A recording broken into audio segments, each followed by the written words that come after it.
আমার বউ অলক্ষ্মী, আর এই অলক্ষ্মী বউকে আমি ভীষণ ভালোবাসি। ও অলক্ষ্মী কারণ ও আমার মায়ের মতো মুখ বুজে অন্যায় মানে না। ও অলক্ষ্মী কারণ ওর শরীর খারাপ হলেও ও দেরি করে ঘুম থেকে ওঠে। মায়ের মতো শরীর খারাপ হলেও মুখ বুজে কাজ করে না।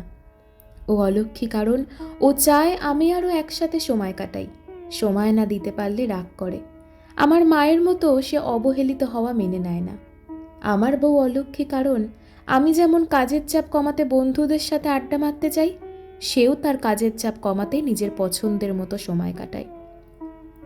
ও অলক্ষ্মী কারণ ও নিজের পছন্দ মতো পোশাক পরে, নিজের আবেগ প্রকাশ করে। আসলে আমি চাই না আমার বউ লক্ষ্মী হয়ে উঠুক, কারণ এই লক্ষ্মী বউ হতে গিয়ে আমার মাকে দেখেছি নিজের ভালো লাগা, খারাপ লাগা, শখ, আহ্লাদ সব ভুলে যেতে হয়েছিল। তাই আমি চাই না ও লোকের বানানো লক্ষ্মী বউ হোক। ও না হয় ওর মতন থাকুক, তাতে লোকে ওকে অলক্ষ্মী মনে করলেও আমার কোনো যায় আসে না, কারণ আমি ওকে এভাবেই ভালোবেসেছি আর ভালোবাসবো। এই লেখাটা বড্ড মন কাড়ে, তাই আজকের ভিডিওতে এটাই তোমাদের পড়ে শোনালাম।